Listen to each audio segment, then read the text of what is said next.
and then sijui kama inaweza nini kidogo. So that You can adjust. You can do the reading. All right.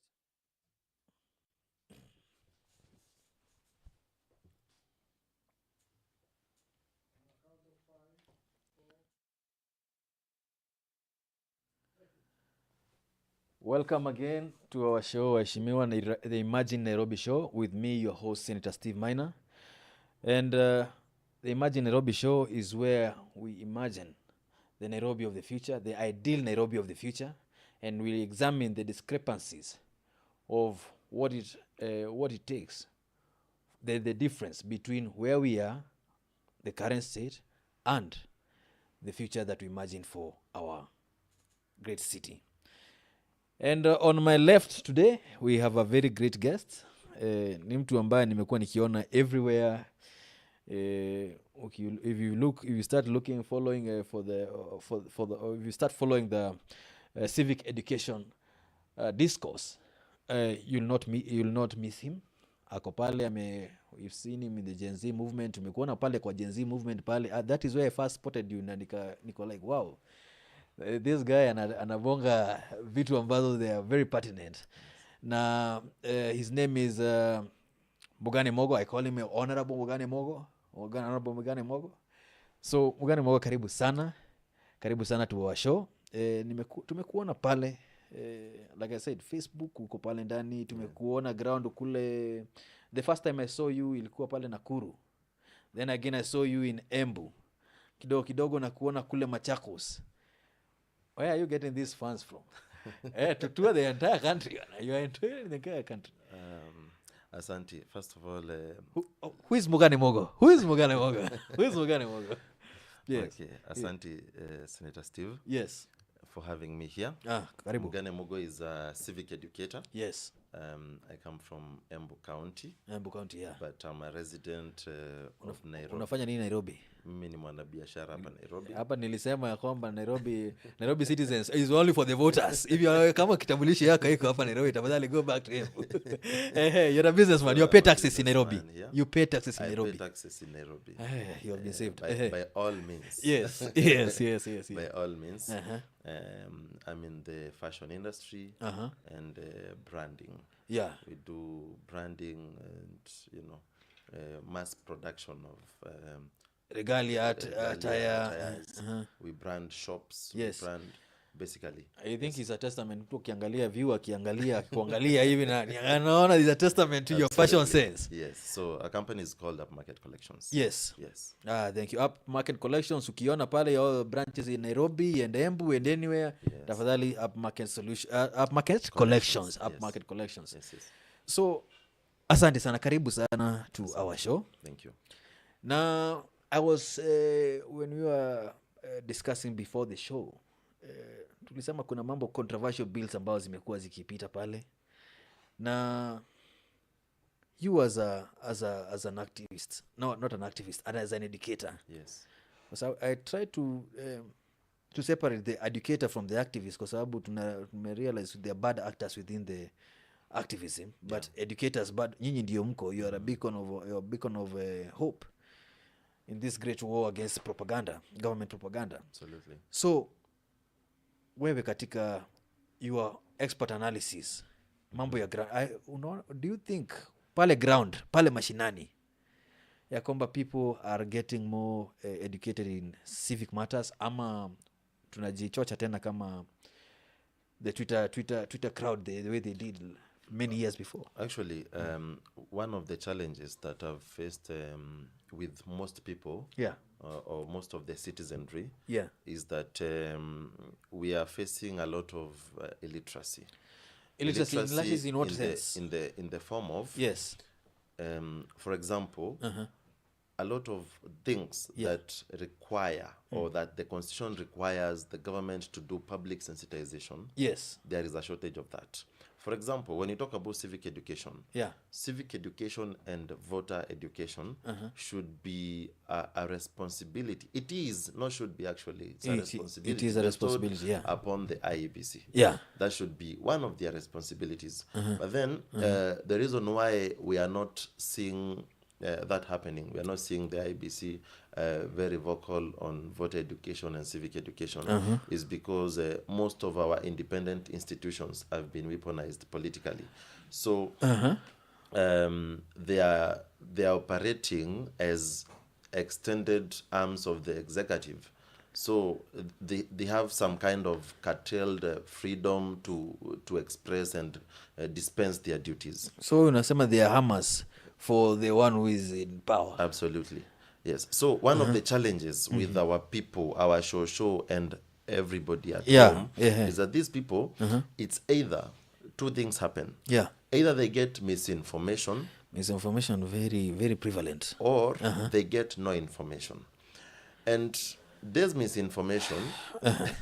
No information about their country is something unfathomable. Yes, most of them. For example, let us look at maybe let's say a community that we have a lot of areas, rural areas, that, for example, Senator, azina stima. Those people, maybe they cannot even be able to watch televisions. People of Kadhanzweni, I hope kuna stima. You know? So you find for information to be able to reach these people, that there is a bill that has been passed somewhere, they need somebody to break it down for them. If my grandmother is 80 years old, she needs someone, and maybe she's not so privileged to have been educated or learned. She needs someone that can break down those things with the local dialect. So you are saying ya kwamba all this education. Yes. Kwanza the first step ndio ingie pale mashinani. Tutafute watu ambao wanaweza zungumza. They can speak the local dialect to further what does it help? For example, one of the, if you look at maybe even the Constitution. Yes. You might think that the Constitution is very easy for someone to study, but it is not easy. Okay. Unless you are you hold some prowess. Okay, for us it might be easy. Yes. But now I'm imagining if I give this to maybe Shosho mwenye ako ushago mwenye ajui kutumia hata the what we call mulika mwizi phone. The Shosho mwenye akienda kwa M-Pesa needs someone to read the message that the daughter has sent and interpret for her. Yes. So if we have something controversial for this Shosho and then we have politicians that are very active, they go to the ground and ambia Shosho, ikifika ile siku ya kufanya public participation, wewe weka tu tick. Wow. Yes. So at the end of the day, the Shosho pale ni either amekuwa used as a tool to rubber stamp bad ideas, retrogressive ideas. For example, Senator, I don't want to go off the grid, but I was one of the people that attended the public participation at Bomas for the impeachment of the former deputy president. Yes. And one of the most prevalent scenarios that I would see around corners are people being told that ukiingia pale, wewe weka hivi, fanya hivi, fanya hivi. Hold on. Nyinyi mliingia aje? Kwa sababu watu tuliwaona tu kwa TV pale. You know that we saw you on television, but we are wondering how do these people get in? How do public participation not even occur? Yes. Kwa sababu sisi so tunasikianga tu watu wali public participate. How? Where? What are the structures? Now, the problem with our public participation, one thing we must admit, it happens. Okay. But the question is, whatever happens, is it public participation or are people just varied to look like they have participated? Niliona mama wakidance huko hivi wakidance for very retrogressive things. In fact, hiyo siku Bomas, there was broke from different corners of that field. Tunawaletea vitu zilikuwa kwa ground. We are bringing you what was ground. This is live reporting.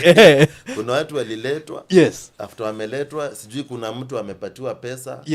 Wamama wametik huko vitu hawajui, vijana wetu wametik vitu hawajui. Our young people have been misused by politicians. Wameletwa na basi. So, actually, why would we have people being ferried?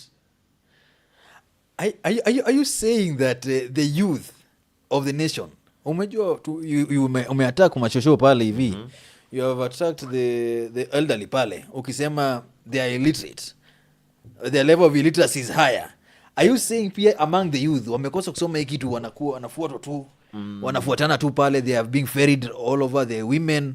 Who is going to save the nation if these people cannot read for themselves? I think I would say, first of all, I've not attacked them. Yeah, well, by saying the level of illiteracy is high, because it is one of the things that we should be highlighting. Because literacy, when we talk about literacy, we are talking about the ability to read and write, first of all. But now, in a deeper meaning, literacy is basically the ability to comprehend information. Understand. Yes. That you can read. You know, sometimes people read for the sake of reading, but what about the interpretation? Watu wasio Kimau wanasoma kwa train every day and buses. They read for the sake of reading, ama. So there's also different kind of reading. Yeah. There's entertainment. Okay.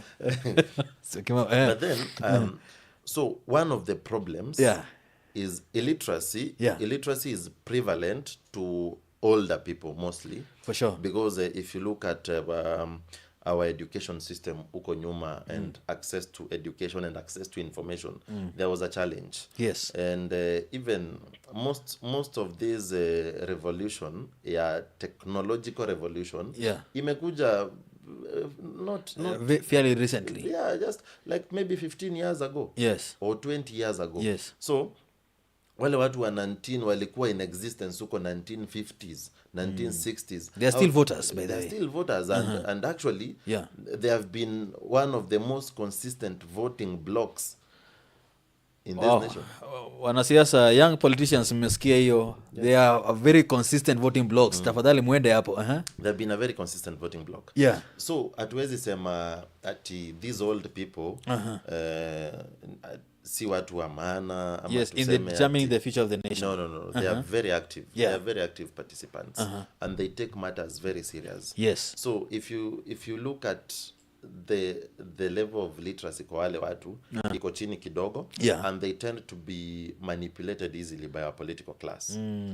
On the other side now, through what you said, misinformation. Yes, through misinformation. Yes. Because right now we are in an era of AI. In this AI era, I'm sure a lot of elderly people, and I mean a lot, because nimekuwa kwa ground. Yes. A lot of elderly people, they consume a lot of misinformation even from TikTok. Okay. AI videos that are made. Unaweza ingia TikTok upate Senator Steve huko ana dance huko, and it's an image that has been manipulated. Or selling crypto. You know, so there's a lot of misinformation yenye we ina capture wale watu. On the other hand, you asked why the young people hawajasoma ikitu wengi. Hawajasoma ikitu. Let me tell you what has been happening, Steve. Our political class has mastered the art of making us get tired. Fatigued. They want to make us so fatigued that we no longer care. You know, until you give up. In this sense, for example, the Gen Z protests. Ilifika mahali, and you know, mmetokea, mnapigwa tear gas, kesho yake mnatokea, mnapigwa tear gas, and then some of the mistakes, they look very intentional to provoke the masses, so that it gets to a point that this population that is surviving, that is on the edge, itafika mahali, Steve, maybe you have a shop in town, or maybe there's a Kenyan who lives hand to mouth, that if this person does not go and hawk, they will not make money, they will not have something for supper that day, they will not have something to feed their family that day. Hand to mouth, so it will get to a point that huyu mtu atasema na hii maandamano yenye tunafanya, of course we want a better nation, but lakini sasa si kitu kwanza ishe tufanye kazi, kwanza tukule. Kwanza tukule. So hiyo kuchoka, and a lot of twisting of our independent institutions, that things that should be very credible are not credible. We have cases of stolen elections, we have cases of selective justice. Usisahau selection inaitwa compensation committee. Wakikufa unapewa 2 million. It's ridiculous. It's ridiculous. Outrightly. So inafika mahali ukisikiza watu, kwa sababu nimesikiza watu kwa ground wa Kenya vijana, unasikia mtu anakuambia, hey, you know, for me I don't see the need for voting kwa sababu hata tukipiga kura ni wale tu, hakuna change like wait.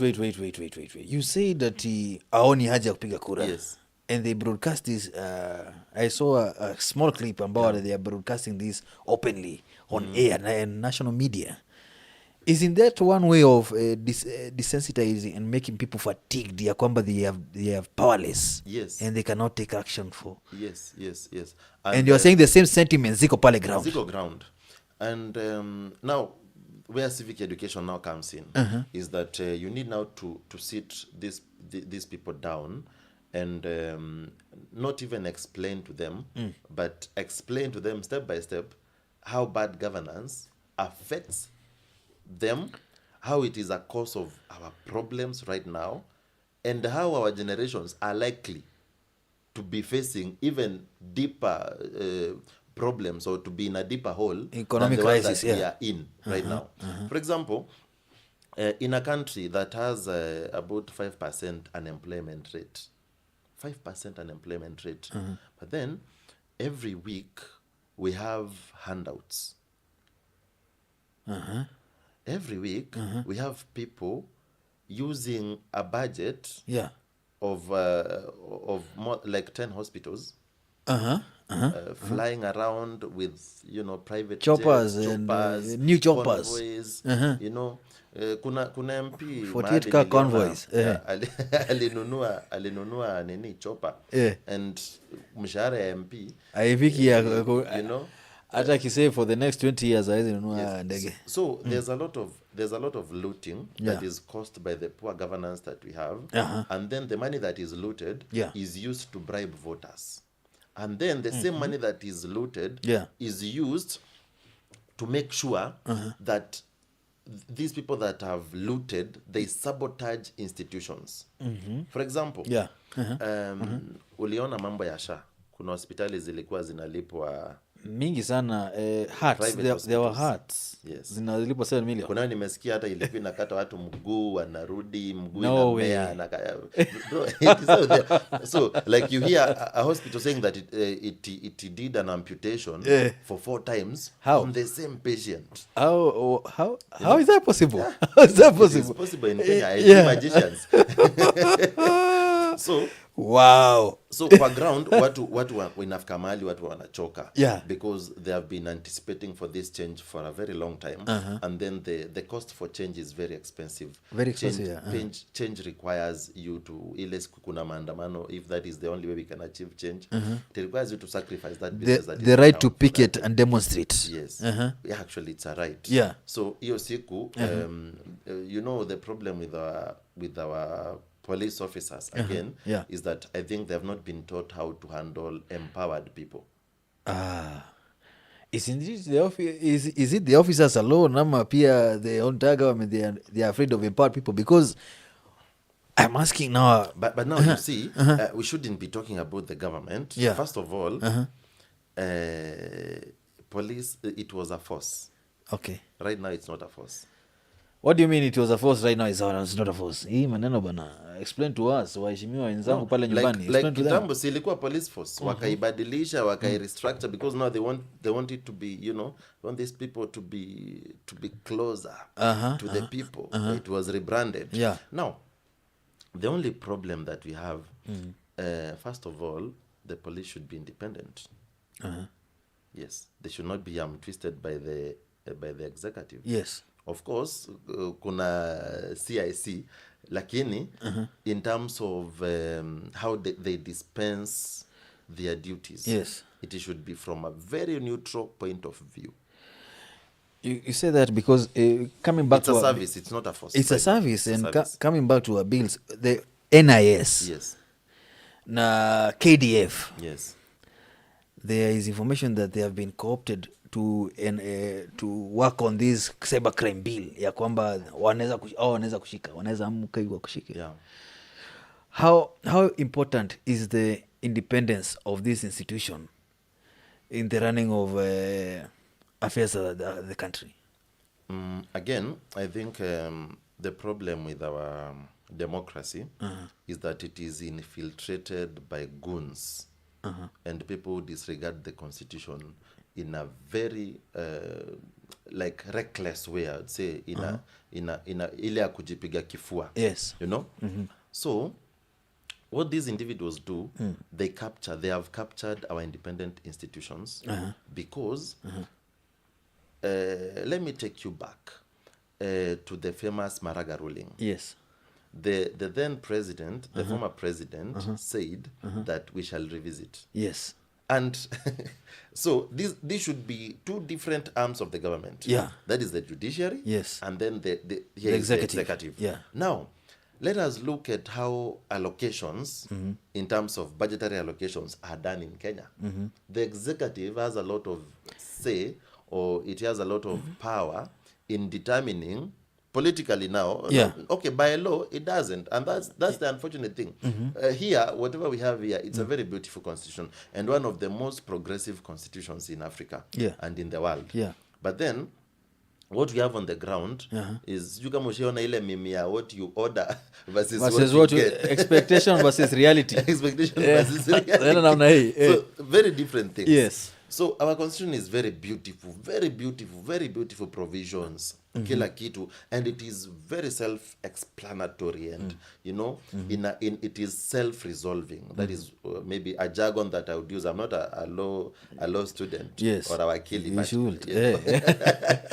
So it is according to my interpretation, as someone with some literature background. Yes, I think it is very self-resolving. Like when there is a crisis, a constitutional crisis that is within the constitution, the constitution itself provides a mechanism of how it can disentangle itself from that mess. It provides a framework for mediation. A framework for mediation. Maybe that's a simpler language. Now you see, umeniokoa. This constitution, it's unfortunate that after it being so beautiful, so progressive, highly praised, yes, the people that are responsible now to enforce whatever is here, they're not interested in that, unless they are the ones that are okay. There's a man that was saying kuna mimi ilikuwa natembea mahali anasema I hate corruption. I don't know, there's a popular I hate corruption when unless I'm benefiting. I'm a beneficiary. Unless I'm a beneficiary. So this is what is happening. Most politicians here, they will enforce wataongea vitu, even the ones that wako very popular figures that you see here. Yes. When they're in government, watakuja waseme, you know, our police mnataka wakuja wasalimie. Mmepicket, mnataka polisi wafanya nini? Sijui nini, you know. But then ile siku yenye mtu atakuwa sa ako opposition. Yes. And they atumiwe polisi kwa residence. Kwake kwa nyumba. Wamtoe hapo, wamzuie kwenda kanisa. Yes. That is when these people find a tune. I think you brought to my attention something I saw, a meme also I saw, because our generation is really communicating very broad, very intense topics using just a meme na small videos. Kuna a comedian mnaita ya YY huyo. Yes. A few years ago, he was there saying that Kenyans deserve the freedom of expression, that kwamba wezi shikwa just for speaking out. Yeah. Now you saw them the other day with a couple of influencers. Yeah. So-called influencers. I saw mtu anaitwa Ambare pale. Mwingine anaitwa YY huyo. And now they are saying that the cybercrime bill and computer misuse law is now all of a sudden, it is now beneficial to the Kenyans. Yeah. How do we untangle ourselves from hii mambo ya ukiwa hii pande is good, if you are on this other side of the law is now bad for you, because we have seen this now is now good for, surprisingly is now good for them now. I think how do we do with this?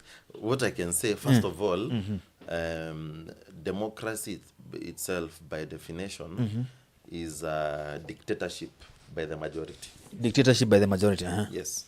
Meaning that sometimes if you if you analyze democracy deeply, you'll realize it is sometimes not fair. I'm trying to approach. I'm approaching this from the tyranny of the majority. Yeah. So, for example, if we have 10 people and 5 people say that this cup is not white. No, if 7 people say that this cup is not white, that, and then 3 people out of the 10 say, no, this cup is white. Yes. Democratically, that cup is not white. that cup is not white. So, wow. So, is this why they are using the influencers? People who have one of the things that we need to embrace as a nation is diversity of ideas, critical thinking, like we must agree we cannot all speak in one voice, but if we can get the majority that feel particular laws are punitive, or particular amendments are punitive to them, and they speak in one voice, it doesn't matter other fellas that will be bribed by people that want to massage their ego and protect their limited stay in power.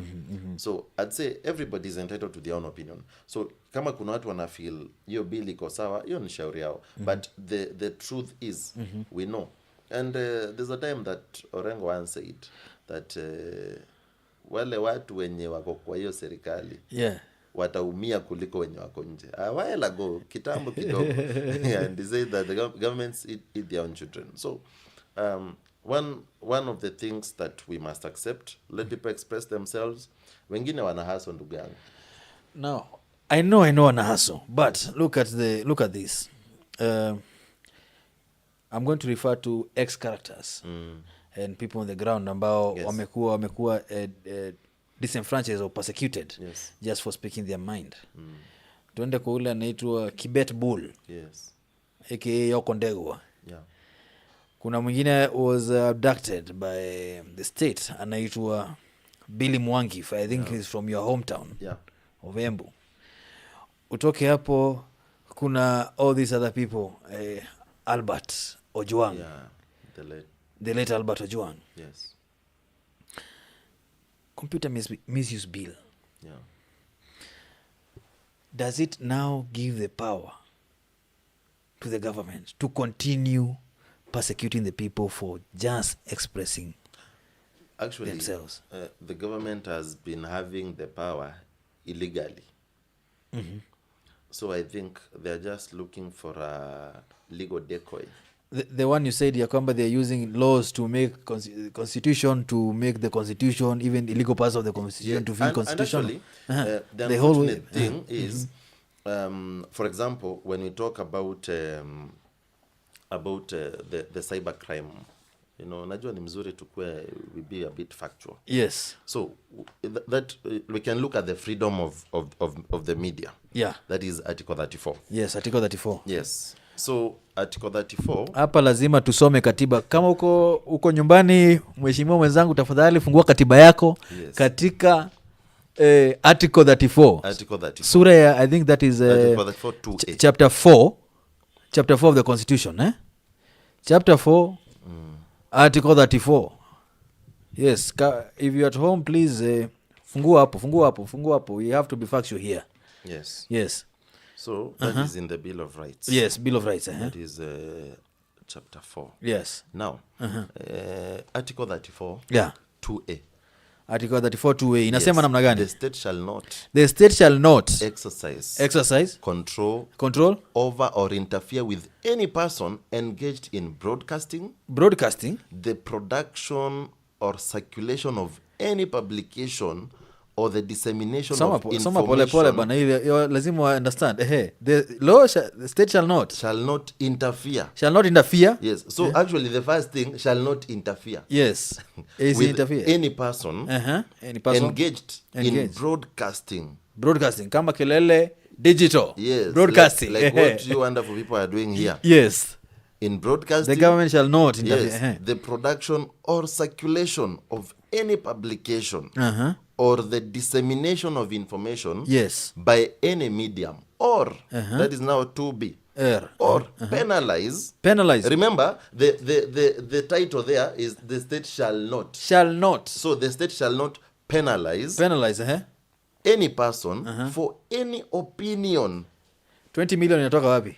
Tumesema hapo, it shall not penalize. Yes, it shall not penalize any person for any opinion or view or the content of any broadcast, publication or dissemination. So now, first of all, to demystify that, or rather to break it down. Yes. Educators, you are now the educator here. Now, we have a government that sits down and plots for a creative way or a genius way, according to them, of circumnavigating around the Constitution and manipulating the Constitution. So, in short, what they are doing, they are going against the Constitution, but in a way that looks like it's constitutional. Yeah.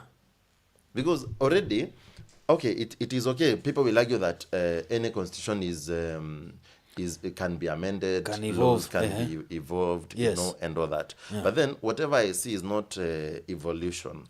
I see curtailing of freedom of expression. I see trying to put media personalities and influential media houses that are independent, for that case, on a short leash. Are you saying our days are numbered here? Our days are numbered if these... No, not in this kind of democracy. We are way past this, and that is the problem. That these people that want to manipulate laws, wamechelewa. It's too late. We are already past this, because already I hear that we have conservatory orders that have altered this bill from this amendment from taking charge temporarily. Yes. You've heard before, whether the rumors are factual, whereby now this law, we have seen before, whenever there's a maybe a prosperous company, and there's someone in the regime who wants a piece of the company, and the shareholders of the company, they refuse to sell this guy or regime, to onboard him. Yes.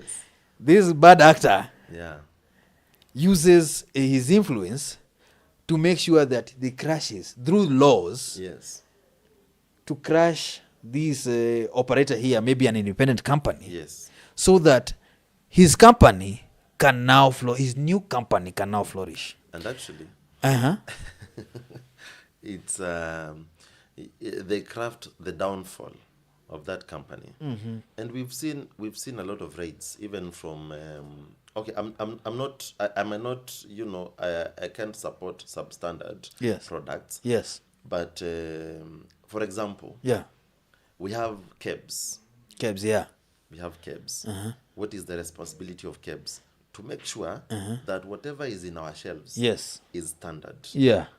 Now, one day you wake up to the news that all of a sudden KEBS is very clever, and it has realized that company XYZ has substandard goods on shelves. And they are very happy to announce to us that mnajuaji, hii kampuni tumewaambia watoe vitu, wasimamishe production, tumefunga, tumefanya. We see them showcasing them on TV every day. Showcasing. Now, products inje. First of all, it is a shame that you are responsible for regulation, but you failed in that regulation, and now you are coming to report to us, your bosses, sisi wananchi, that you know what, I failed in regulating, and your man, in 130 supermarkets, we have substandard goods on those shelves. Wow. It's very shameful. And I think whatever now this kind of regime is facing, it is facing individuals that see that as mediocrity. Because ingekuwa ni kitambo huko nyuma, I don't want to mention any years. Sema tu hapa imagine Nairobi we say vile iko. Unasema vile iko. Huko 1990s huko. Kuna watu wangekuwa wanapiga makofi wakishangilia dancing. Hey, wametoa wame discover, but for us the question is, in the first place, how did we get here? We are more inquisitive. Yes, we want to know, like, what is your responsibility? Your responsibility is to prevent this disaster from happening. Now, wewe umesema we are more inquisitive. Yes. Nikitoka hapa, I go write a blog. Yes. about the inquisitions, the inquisitive questions I have regarding the knowledge you gave here, Kips. Yeah. Mm-hmm. Am I putting myself in danger ya kushikwa na kupenalize your 20 years in jail just asking questions? And you know, we have seen that in court. It's unfortunate because we have seen individuals being harassed even for very flimsy things. Yes. And I think we've gotten to a point in this nation. We are trivializing very pertinent issues that are critical for the future of our democracy and the future of our nation. Because when we are in a point whereby somebody can get you a Subaru. Watu Subaru Nairobi. Yes. Yende Migori. Aina plates. Yende Migori. Yes. Ichukue mtu kwa sababu there's someone with a low self-esteem. Yes. They feel that your critical analysis on their their governance, their style of governance is so piercing. Yes. And they cannot stomach it. Yes. It's ridiculous. We need to get to a point whereby, and it is constitutional, that no one shall be, of course, these freedoms, they have, freedom comes with responsibility. I agree. Yeah. But then, I don't think there is anything irresponsible for a Kenyan who is questioning a government that is not performing very well. Tumesema hapo questioning. Yes. There's something else ambayo inafanyika kule, I've seen it a lot on X, whereby unakuja, if you find that there is a discrepancy, maybe in funding, kama you have SHA, schools, and any other information ambayo which should be available to the public, but for some reason, maybe obfuscation by very complicated systems, that information, while available to the public, is highly obfuscated by the systems ambazo ni ngumu sana kumanuva. But now we see people like the lady ambayo was arrested for just saying that, you know what, I'm going to make this website here that will enable people know that these laws are bad, or there is a lady who was arrested in that manner. We have seen other whistleblowers, watu kama Nelson Amenya. They've had to hide in diaspora just because that whatever just to stay alive, whatever they try to say to maybe showcase to the Kenyans the ills of the society, they become castigated and prosecuted. Now they are opening ways for prosecution. What is the future of people, the good people, because these are good people, people who even including civil educators, they bring that information to the public, to the limelight. What is their future in this country? Actually, what I can say is how can we protect these people? The problem that I'm seeing is that we rely so much on personalities to bring change in this perspective. For example, let's say I'm a governor of a particular county, or maybe I'm the president. And then in my presidency, I cannot stomach particular individuals. I'll give you my vote. I cannot stomach particular individuals that wanaeka biashara yangu at risk, because corruption to some people is a business. You know? If you see a lot of politicians championing for kitu fulani ni mzuri, wacha Adani afanye kitu fulani, you know, there's something they're getting from there. It's either they're getting something from in parliament, and we've seen this before. MPs walikuwa napewa 10,000 a while ago during the other regime, waligawania huko kwa choo, and you know, so actually the people that I pity most are the implementers of or the facilitators of this impunity. Because what will happen, power is very transient. You will not be in power for 30 years. For sure. As a president. You might not be in power in whichever capacity that you are serving. And the danger of not having long-lasting systems that can uphold particular national values is that when everybody comes in, they will come in with something that favors them. So we've had cases of political witch hunt before. Yes. That because you stand for particular political ideals, ideologies, someone wants to persecute you. So my question is to the facilitators of these punitive laws and the people that are enjoying these kind of prosecutions that cannot hold water. Yeah. What will happen to them when they will be witch hunted? The answer is very simple. They will be clever, very clever all of a sudden.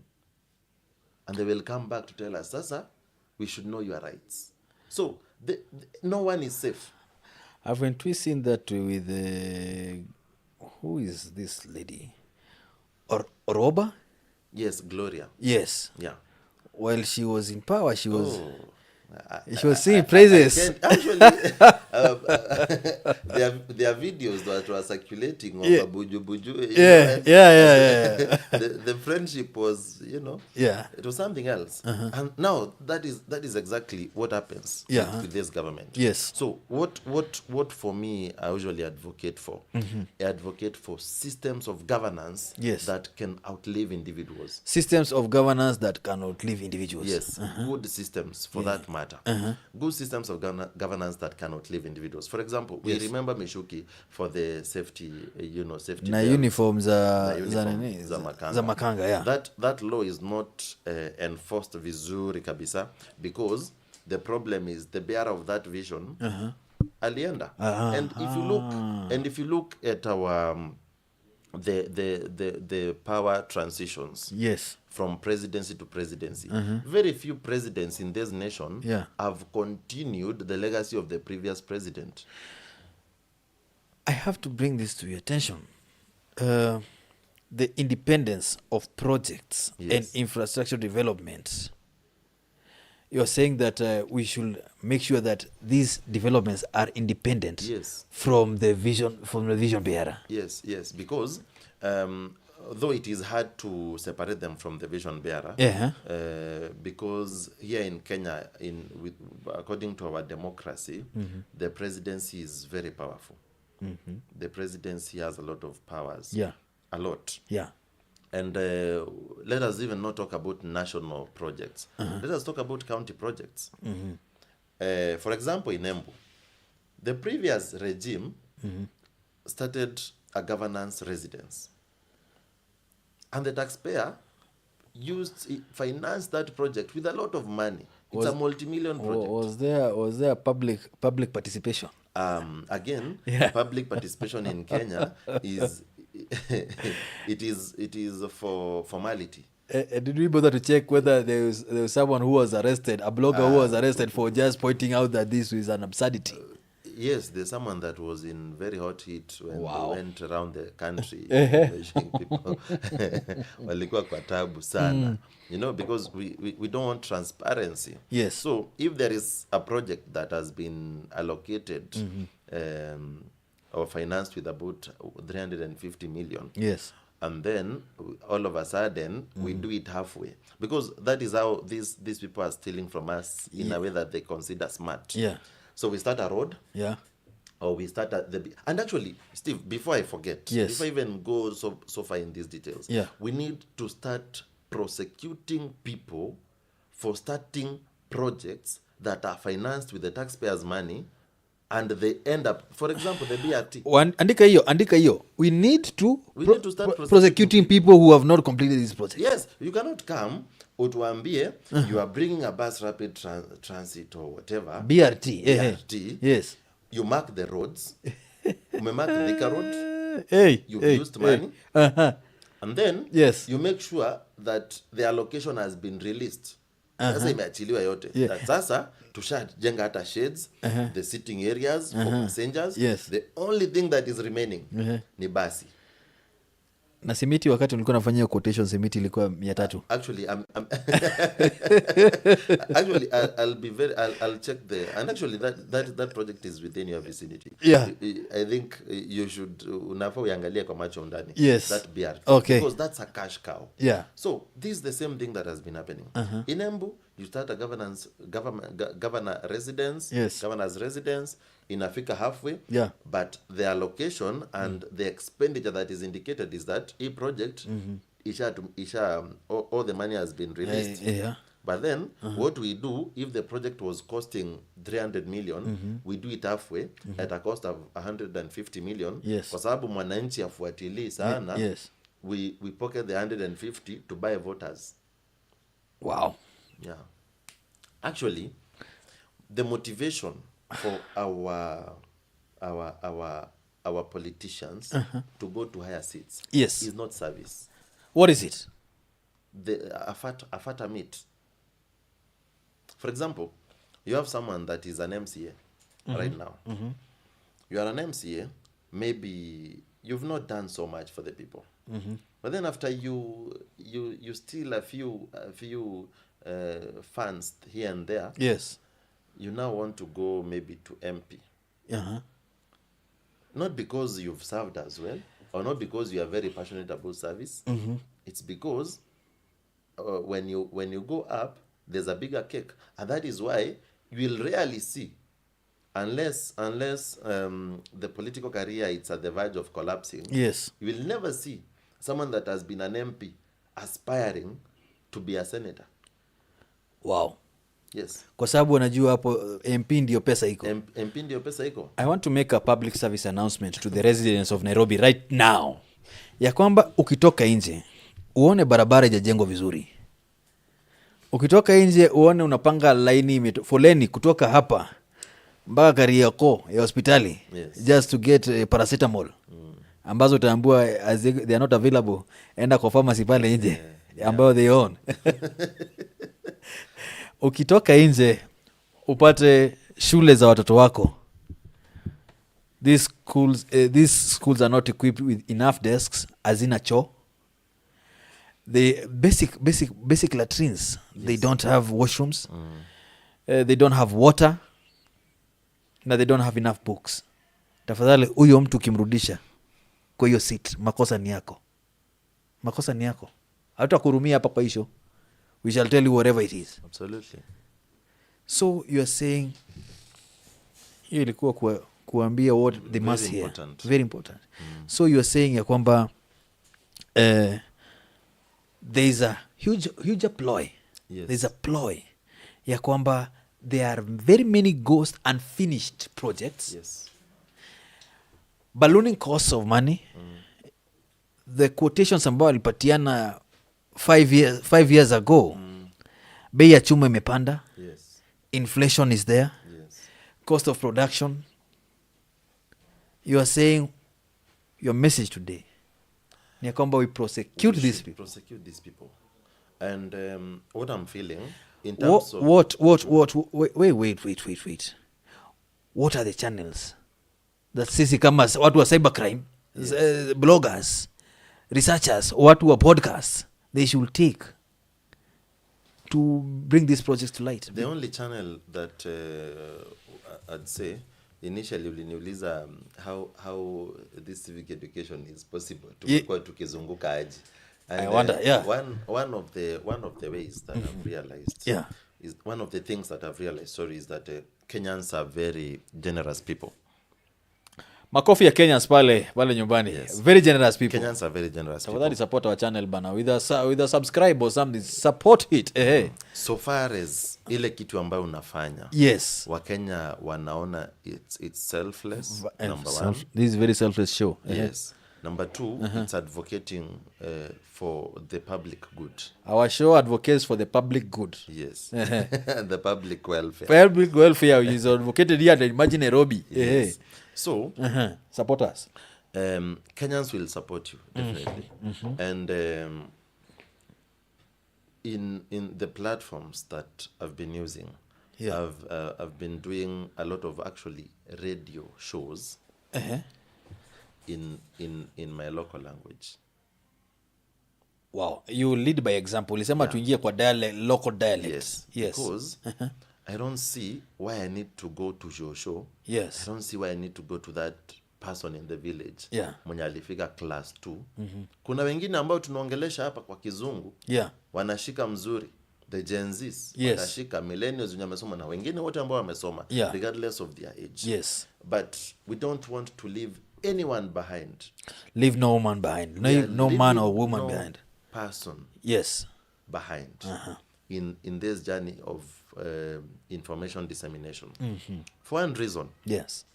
If which you cannot be prosecuted for. Yes. According to the law. Yes, according to the law. Yes. Because the law protects us. Yes. And it gives us the license, quote unquote, to disseminate information. As far as that information is not misleading, that I'm here, Senator Steve, to quote hapa katiba. Yes. For what crime would we be prosecuted?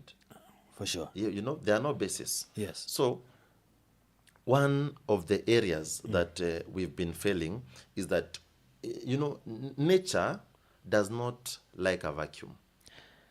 Nature does not like a vacuum. Yes. What happens? Elaborate. If you're coming with something I need. If we don't occupy the right areas as the right people, the wrong people will occupy those areas. Repeat that again. If the right people don't occupy the right areas, wrong people will occupy the right areas. Yes. Is that what we have been doing consistently? What we have been doing is that we've been denying a chance to people to great minds. For example, let me say, someone like Pierre Lumumba. Yes. I consider Pierre Lumumba a very brilliant mind. He's a Pan-Africanist. A great literary scholar. Yes. But then, the truth is, Kenyans may not be fascinated by a presidency of someone like Pierre Lumumba. Why do you think is that? When you uko pale mashinani why do you think that is? Because Kenyans don't like elites. So unasema nikisoma na nisome sana. You know, the Bible talks of something. I think it's in 2 Corinthians. Yeah. That you shall renew your minds. Talks something about renewing your minds. Yes. So whatever we are doing now to the voter is renewing their mind. Because the battle that we have is an intellectual battle. This is an intellectual fight. And it's an intellectual warfare. It's an intellectual warfare. Whereby on this other end, we have people that have mastered the act of lying. And they lie with a lot of passion and so consistently that you even start doubting your truths. Hey. You know? Yes. So now you've left an area that you are supposed to occupy. Yeah. Tunafaa kuambia wa Kenya that, you know, hii kitu iko hivi na hivi, hii sheria itatu affect hivi na hivi, cybercrime itatu affect hivi, hii land amendment bill itatu affect hivi, hii privatization act itatu affect hivi. If we fail to do that, there is someone that will come there with a gunia of money and tell these Kenyans, awambie, unajua nimeona kuna wangwana hapa wanapinga kitu fulani. Yes. Hii kitu ikikuwa privatized, sini nyinyi mudachukua hizo kampuni. That is the same trap. Sini nyinyi. That's the only thing. Like, sasa badala ya serikali. And they are very eloquent, by the way. Sini nyinyi wa Kenya hapa mshikane hapa, mshike. The same thing was told that, you know, when we start affordable housing, we need Kenyans to start supplying metals there, na simiti na labor na kila kitu. My friend. You know? Yes. So, this political trickery. Yes. The only way to put it on a deathbed is by educating the masses. And educating the masses by eradicating and creating no room for misinformation and filling these wonderful people with the right information. The digital activists. Yes, and looking for a way to disseminate information in a way that is simplified. Kwa njia tu rahisi, like simplified, make it easy for a commoner to understand. By a commoner I mean what? Mtu mwenye hataki mambo mingi, mtu mwenye kwanza hana time mingi. Yes. Ya kusikiza, like look for talk points that these people can understand very complex things in a simpler way. Break it down for them. I can see why they call you everywhere. Yes. I can see why they call you everywhere. No, the problem is that if you ukiangalia venye hata nini imeandikwa kama sasa if you came across the bills, the amendment, you come across it ikuwa raw, it's very complicated for anyone to sit down and understand. Very complicated. Hiyo kizungu unashanga, did I never go to school or what? Wanasemanga kizungu mingi. Kizungu mkuti. You try read it mara moja hivi. Yes. By the time unafika hapo umesahau, you start reading again. Kizungu tupu. Brother. Yes, it's very complicated. So now is it intentional ya kwamba tusielewe? I think it is very intentional. It is very intentional to make sure that we are fatigued. We segregate. Shall that thing looks like the King James version. You come across those amendments, my friend, they look like the King James version. Therefore, henceforth shall hereby with no further ado. Tuambie tu kitu unasema in a way that is simpler. Yes. So I think it is very intentional, just like the doctors handwriting. Wow. Yes. So wanatumia literacy kutu further disenfranchise even the kutupiga. Yes. Na ile wanapiga hata watu wamesoma, because now the mental expedition in all that, how much time you are going to spend before you crack it down. People are going to say, wakili wale, my lawyer, I'm very sorry to say this, my attorney atasema ya kwamba hiyo ni kazi yao sasa. Sisi wengine tukae pale tumejua, pale tumezoea. So the problem is that we have left our goats to shepherds that we thought were shepherds, but they are cheaters. They are wolves. They are wolves. So we have a population that is waiting for their member of parliament to interpret the law for them or to represent their interest in parliament. But then the member of parliament is on a short leash because he was given campaign money by his party leader, who might be a very influential person in the nation. Yes, or foreign agents. That are telling them. The other day I saw a report that, I don't know, is it IMF? That it was telling the government to tax, add more VAT on VAT, you know, and it's crazy. At what cost? Yes, so the problem that we have is that sasa wale watu ambao tumewapatia jukumu la kutulinda hawatulindi because they're in bed with the same oppressors that are supposed to protect us from. They are dancing to the tune of the oppressors. Absolutely. They are an extended arm of the executive. For example, all these bills that you see here, let no MP that voted for these bills come kwa ground, aanze kusema shaifanyi, aanze kusema sijui hizi cybercrime nini, hizi vitu zimepitia bunge. Ngoja, hold on kwa sababu umetaja cybercrime na sha, nikakumbuka a few weeks ago, barely a few, hadi jafika miezi, Kaluma Boy sparked the idea kwamba by digitally mobilizing people, we can build a hospital and parallel alternative forms of government. Don't you think this law ya cybercrime imetengenezwa for that purpose, so that we cannot mobilize resources, we cannot mobilize human capital, we cannot mobilize in fact the information, after mobilizing information, we cannot do that. How? What can we do as digital activists, digital mobilizers, watu ambao, civic educators, watu ambao they need to now look for alternative ways of serving the people? Yes. Actually, according to me, I think what is the way forward? It has come to an era. We go back to the roots, the governance. Why are we having global uprisings currently? Why is this particular generation so upset with how things are being run? Indonesia, the other country, Nepal. Yes. Like I was checking the youth of Nepal the other day. you know, there were a lot of chaos and, you know, a lot of destruction. Mayhem. Property loss, mayhem. Yes. Which is actually bound to happen, because apart from people that come for the cause for the sake of liberation, there are other people that come to destroy. And kuna guns walikuja hapa kazi. Yes. Yes. So there are people that burnt down particular strategic national assets. Yes. And there was a lot of destruction for both the private and public property.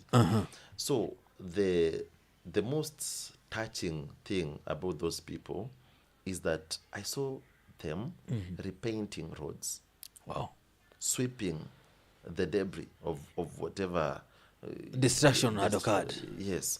So if you look at a citizen with this kind of reasoning, it shows you that this is a citizen that is not interested in sideshows. Yes. This is a citizen that is interested in putting back their country on the right track. On the right track. Now, the reason why all these uprisings are happening, because this is a global issue. It is. We can no longer say that in issue ya Kenya, or Africa, and like it has been a global issue. Global is in Asia. We have seen it in Asia. For me, I've been thinking, of Africa, Madagascar. What is happening? Yes. And what came to my mind is that we have whatever systems of governance we are using might be outdated, and people are no longer interested with that form of governance. The offerings that they are now giving us. Like right now, any citizen anywhere, because we are global citizens right now. For sure, internet and social media. These global citizens already have access to a lot of information and a lot of exposure that you can no longer tell them that kitu XYZ is not possible. One, you are collecting a lot of taxes. Yes. And then after you collect a lot of taxes from us, whatever you do with our taxes is buy very expensive cars. Motorcades. Yes. Ati wewe siku yenye unapita sisi tunafungiwa ni moonroof na masunroof tu unatokea driver anaomba nini huko ana overlap on the other lane, anaambia hiyo video pelekea, anakuambia takataka. You know, and that is the kind of impunity that took people to the streets. Because we had particular individuals coming to such a wonderful podcast here, instead of talking issues, wonderful podcast instead of talking issues that affect mwananchi, anakuja kusema hii saa yangu nilinunua 1.2 million, my belt nilinunua 400,000. You are rubbing it on our face that you are filthy rich at the expense of our progress, at the expense of our healthcare, in a country whereby people are surviving with below $1. You are coming to show us a watch that can buy us supper for 2 years. So that is the kind of governance that the global citizen is no longer interested with. The global citizen, we might not get to that level. Tunaweza kosa kukuwa na VHS. Actually, that might not be the dream of every citizen. Yes. But mimi nataka shamba. Tunataka ile yetu. Whatever is mine, I want that business of mine. If I have a business in town, sitaki kanjo akuje kuniharas with imaginary 15 laws. 15 certificates. With 15 certificates. Yes. And then we want a country whereby the same energy that is used in implementation of non-existent laws and arresting punitive and harassing citizens, we need to see that energy in sensitization. We need to see Kanjo akisema that on 15th of December, we are holding a meeting at Uhuru Park. We want all the business people from Nairobi wakuje. Nairobi Business Community. Wakuje. Tuwaambie zile sheria ambazo zimetungwa na County Government of Nairobi for this financial year. We need to see that kind of energy. Wonderful. We need someone to come and tell people that, you know, as a county government, you are supposed to pay license. We need these things to be defined. It cannot be a surprise that all of a sudden after you acquire particular things, there's a fella walking around with 2 people na anatakanga kila time muongee kando so that they can exploit. Haufai kula kwa biashara kwa sababu una permit ya food and safety. Let us look at another ridiculous issue here. And every politician pretends that they don't know. Who doesn't know in this nation that police officers go to wine and spirits all over the county and the country to collect money, regardless whether you have a license or not? Who doesn't know? In fact, unaambiwa one of the advice unapoya street smart yes. ni ya kwamba if you want to fungua wines and spirit, uiseme labda my wines and spirit inaitwa Kenodia's wines and spirit. Now for Kenodia's wines and spirit, yes. Michael wines and spirit, lazima ujue police. Lazima. And if you don't know any police, and they don't come at kubeg, they come as stakeholders. And the one thing I thought it was happening only in Nairobi, unaambiwa mpaka mashinani iko. Yes, it's all over. I mean, all over the country. And maybe at least if we could be collecting such money to build rehabilitation centers. Not only maybe after these people multi-industry. Yeah, tuseme basi sasa hii industry actually we have is it combative measures that in fact let me talk about their customers because unaona Michael Kinodia pale ameenda kunywa kwa wines and spirit pale lakini the barabara ile ambayo anapitia iko na potholes outside the very business ambayo wamechukua the very hefty taxes pale. Yes.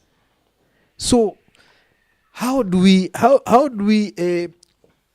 inform the populace ya kwamba you as a civil educator now tutaambiaje walevi wale pale the enjoyers, the revelers, revelers. Yes. How do you tell the revelers ya kwamba wakikuja hapo wanafaa kupata parking ni safi, afai kupata takataka nje ya their premises, afai kuwa na wakitingika kidogo they should not fall into ditches and hata shaifanyi kazi wakivunjika miguu.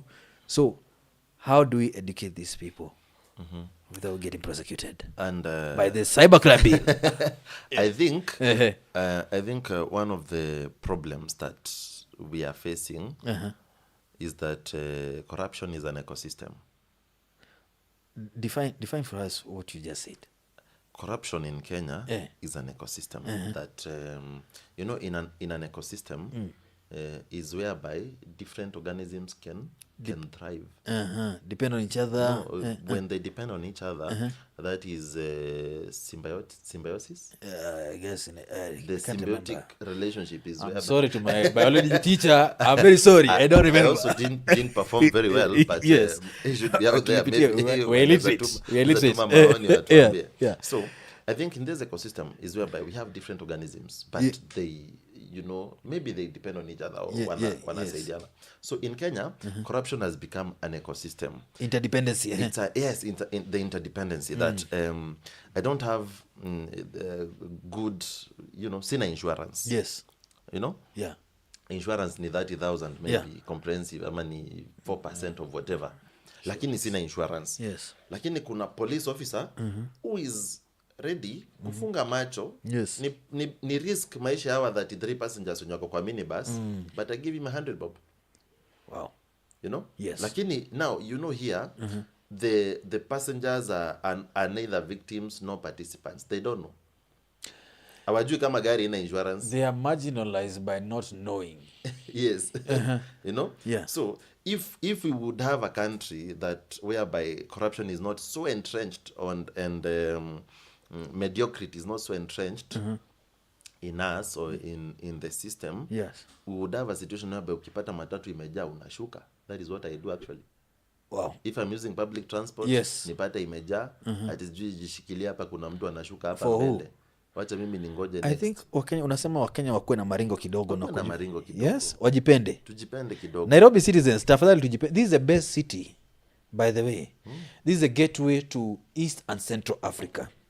So wakati Nairobi citizens, in fact we have been, it's a shame, a very great shame, because I love the city. But it's a shame that this city is being overtaken by the likes of Kigali. Tumeona hapa juzi. Newborns. Watoto Serelak. Infants. Yes. Because of the systems ambazo wana implement over there. And there is a country that I think people have been underestimating. Yes. Our neighbors here, Tanzania. Those people are very dedicated in terms of actually tourism so far. Yes. They might be doing way better than us. But as you can see, tukiingilia mambo the bills ambao zinaekwa pale. Yes.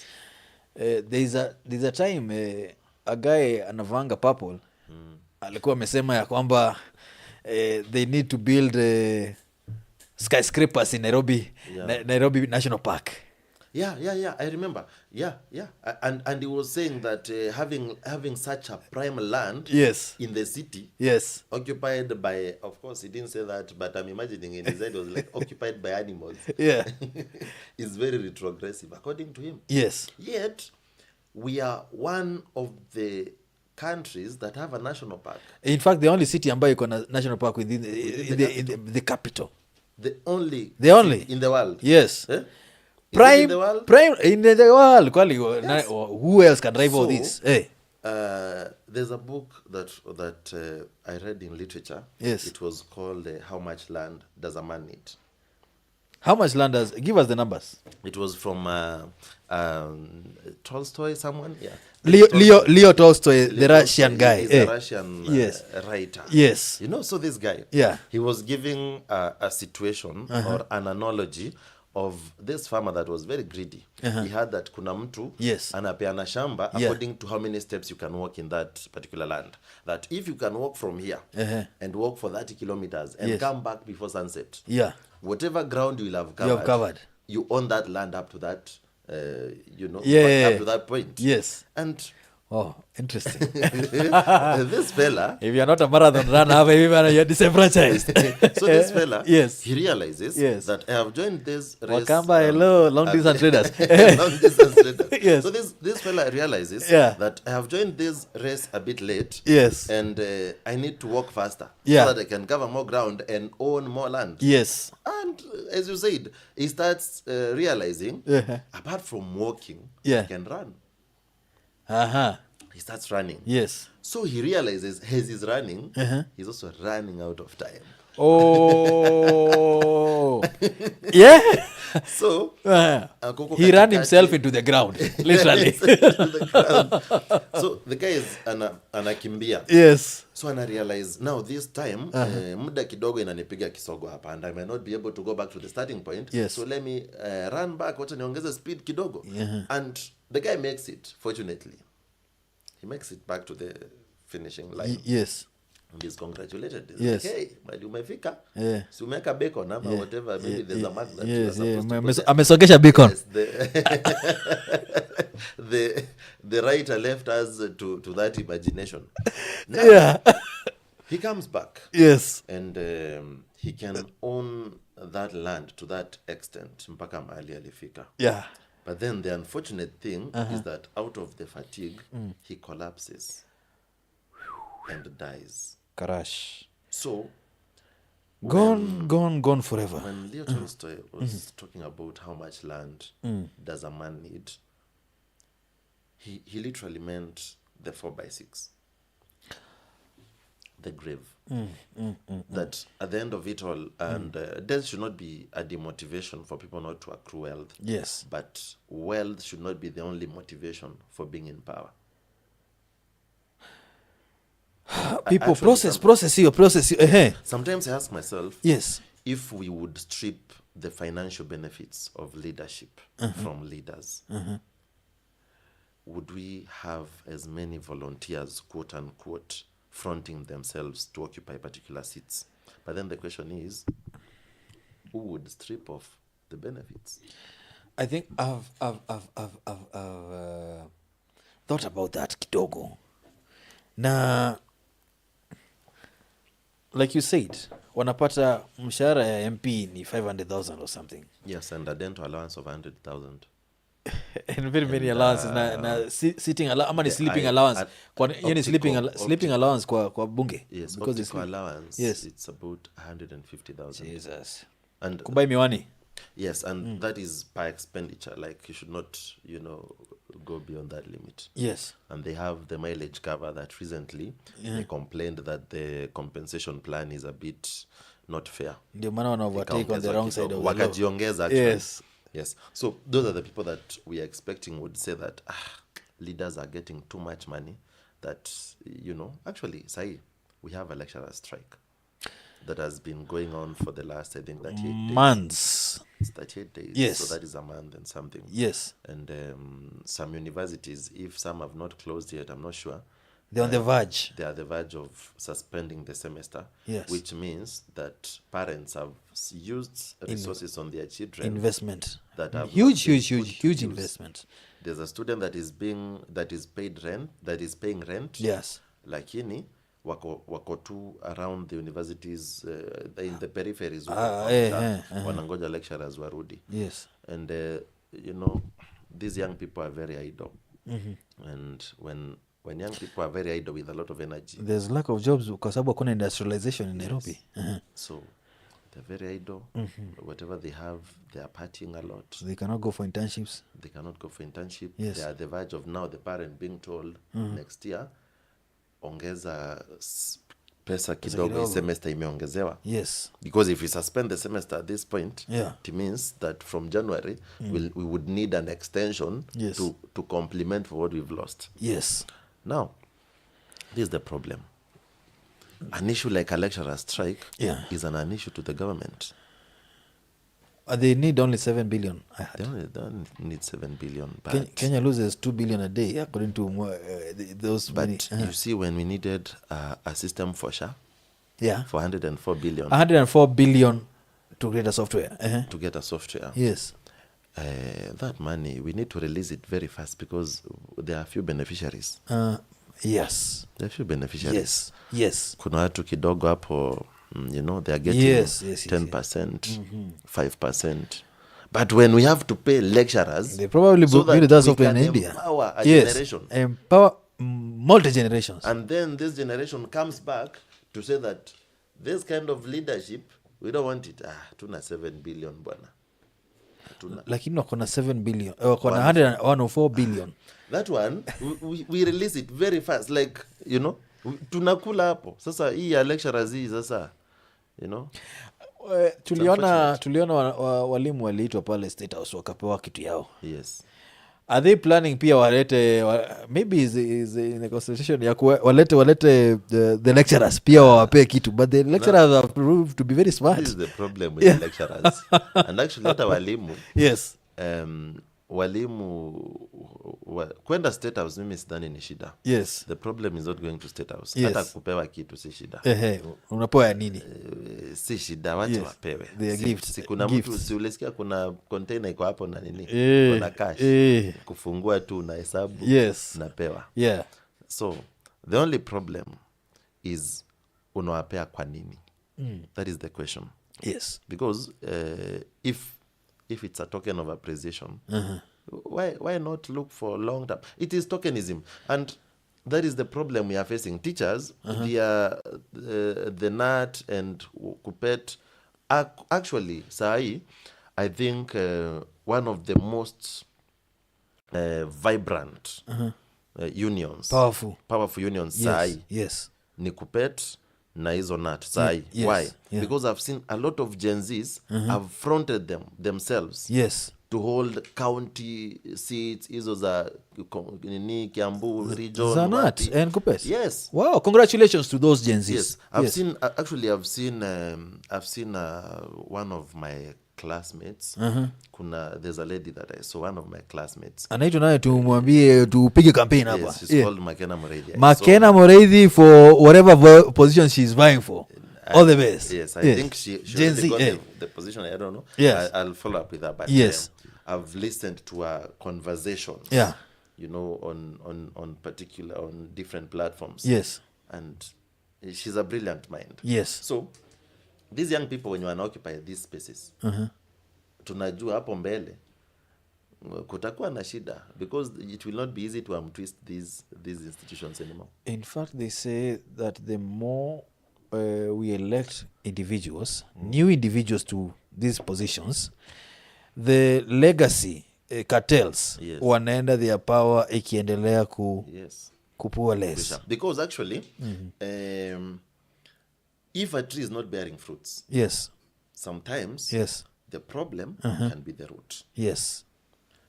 If we are experiencing very serious technical failures, systemic failures within the government, or nationally, we should look at where these things, where is this technical error emanating. And one of the things that you may realize, most of our problems have been caused by a member of parliament. Members of parliament have caused a lot of pain. They have done the most damage. They have done the most but damage. They have protected themselves from, insulated themselves from prosecution. Yes. And any kind of...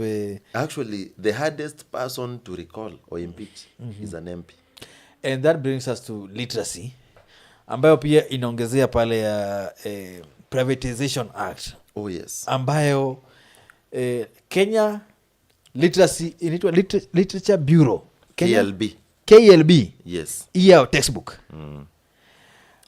Tunaangalia, tunaona education is being attacked at all angles. Yes. KLB ina produce, ina supply those books for the children of Nairobi hapa. Yes. Kwa hivyo wakiprivatize inamaanisha wazazi, what does it do to the parents? We are looking at skyrocketing prices for literacy materials. Wataongeza fee? Are you saying fee to itongezewa? And then apart from even the fee going high, yes, we are looking at the national values that come with books. Okay. National values that come with books. Yes, apart from, we look at the national values that come with books because there are particular materials that you cannot disseminate in this nation. Yes. So, if we give everything to private entities, most private entities are so interested with profits.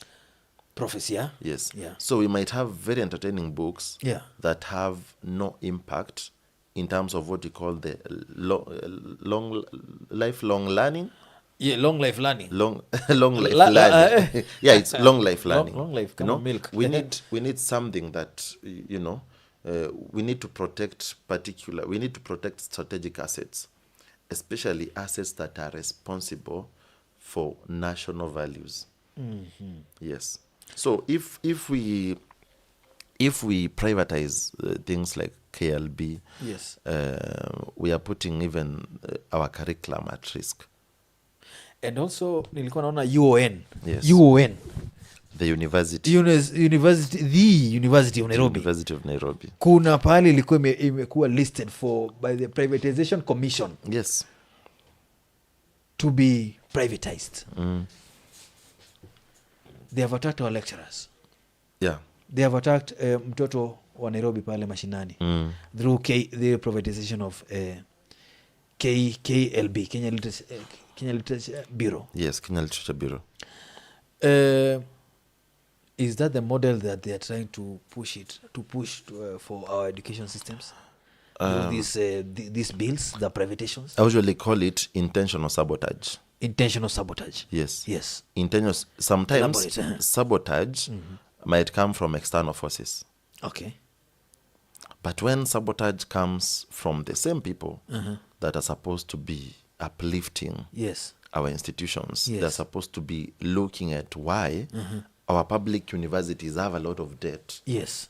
And what are the loopholes that these people... For example, we've had a lot of national assets being undervalued. Yes. Intentionally. Hugely undervalued. Yes, hugely undervalued. Yes. In the sense that...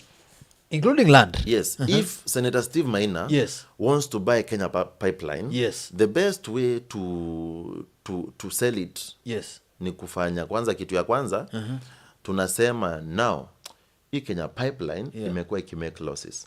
Because somebody should convince me how Kenya Power, how KQ have been making losses eternally, year in, year out. Year in, year out. Companies that are monopolies. They don't have any competitor. Yeah. KPLC is one of the companies in this nation that has a very, I would say, it should be valued highly in terms of the infrastructure that they have. The only people that are close to maybe that kind of infrastructure, I've not done a lot of in that case, is Safaricom. Yes. So you want to tell me someone that is supplying, wewe tu ndio unauza kitu fulani hapa, and it is a basic commodity, but you are making losses. It is very intentional. How does that happen? So that after we undervalue them, yes, when a hyena wants to eat its own children, it accuses them of smelling like goats. So the only thing ni tuseme sasa hii kampuni wewe andika hapo weka hapo loss ya 2 billion, weka loss ya 2 billion until we come to a place we say now we cannot keep on rescuing this person from economic crisis. The best way to do is to get into a PPP. Or public-private, partnership, whatever. Adani deals. Adani deals. So you just sell it out. Yes. And these things have been premeditated. Yeah. Because is it a coincidence that less than 1 year ago, after someone blew the whistle for the Adani deal, we now have a privatization bill that has been in fact, it doesn't make sense. It is not coincidence. GMO 1 year ago. Yes. Now they want to privatize agrochemicals, Kenya. Yes, and actually Kenya Seed is also on that list. Yes. And there are many. Yeah. And actually, if we go back to, the privatization, yes, whatever we've been using was the Privatization Act of 2005. Yes. And one of the components of that Privatization Act, or the provisions it had, was the Privatization Commission. The Privatization Commission, it is good to go to the roots. Yes. How it used to operate is that it would have board members appointed by the president. Yes. And then the names would be submitted to the parliament for approval.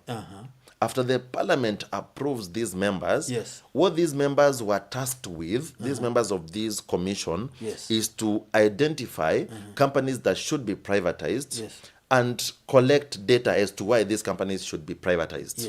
Okay? Now, these people were answerable to the parliament. They could be scrutinized by the parliament. Wangeulizwa, so why should we privatize Kenya Pipeline? Why should we privatize this? But then, a very interesting twist in this plot of the 2023 Privatization Act is that there will be the members of that particular, board or whatever committee will be appointed by the executive, and they will be under direct orders from the CS. So no parliamentary... And they will not be answerable to the parliament for individual transactions. Remember before, if you are selling, was it like or agency or it was Grand Agency? Grand Agency. If you are selling such a national asset, it must be subject to a parliamentary process and parliamentary scrutiny, which actually the parliament is the body that speaks on our behalf as Kenyans. Hao watu wenye tumetuma from 290 constituencies. Hawa ndio macho yetu, nao ndio sauti yetu. How it should be considered. Of course they are not, but that is how it should be. That is vile imeandikwa. Vile imeandikwa. Now, the powers of this particular now the proposed the proposed entity, they will not have a commission. Oh. Okay? Yes. They will not have a commission, and the Nini will be in charge. The what do we call it? The cabinet secretary will be in charge of everything. Cabinet secretary is ambao ni will be in charge of everything. Now, this is actually the shady part of it. That the reason they have eradicated the back and forth with parliament is to speed up this process. So I'm wondering, tuko na haraka ya kwenda wapi? So they are establishing now a very new, because they are doing away with they have done away with the commission. They are establishing a privatization authority. It will be headed by a privatization authority that is headed by a cabinet secretary that is appointed by the executive, and that is not answerable. So the only thing that the parliament will be involved in is the framework, but not individual transactions. Yes. So the parliament will only be responsible for the framework. But individual transactions, we don't have to tell you parliament. Kama tunauza Kenya Pipeline, ni sisi kama board, the authority, tunatafuta mnunuzi, na tunatafuta reason yenye si lazima mjue na tunauza. We will update you guys on the sale we made. Yes. So that is all I think I can point out. It's a very shady amendment, and it is, it is a way to sell national assets in the dark.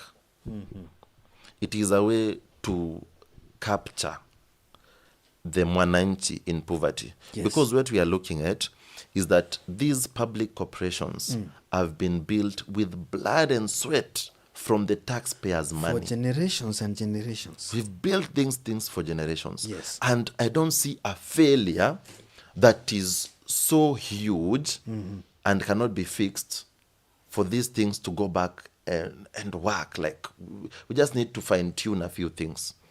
Now, privatization, the way you said, previously you said that if we allow these private entities, watamka leo waseme ile karatasi, ile packet, sachet, seeds, ulikuwa na buy at 600. Yes. Is now 1,800 and there's nothing you can do. Yeah, because and actually the same case happens to even matatus. Yes. Most of our matatus are owned by private, like it's a private public transport kind of, Yes. So wezi ingia kwa matatu yangu, nikikwambia town nalipisha 100. Yes. Wewe kama una 100 basi sutafute ingine. So it is very hard to control the private sector. And then this is a place for the government to hide itself by overtaxing these people, and these people transferring the same burden to mwananchi wa Nairobi. To mwananchi. Yes. And then watasema sio mimi, ni serikali. Na serikali iseme we give you mandate. Na serikali iseme sasa sisi mtu hawezi kuwa anatengeneza 5 billion, 500 billion profit na alipi tax. So itakuwa, and I think we have a government that is behaving like a very irresponsible parent that can abandon their child on the road na mwambia sasa wewe imefika wakati wako wa kujitafutia. You are on your own. But whatever unajitafutia nitakula kidogo. Hata hiyo yako kujitafutia later kwa sababu nilikuza. It's unfortunate. Yes. So that is where we are. The privatization, this should be one of the most, hii ni kitu yenye watu wanafaa like it should be stopped immediately. I think it's opening a window for a lot of shadiness, shady transactions from the national government. Tutakuachia hiyo kibarua kama a civil educator. Absolutely. Because the population needs to know why these things are happening. Yes. Ulisema they're in the dark. Yeah. So I think anyone ambaye anaweza sponsor the public inaitwa civic education. Civic education. Yes. Tafadhali muone hapa Bwana Mogo aendelee kazi yake maridadi. Absolutely.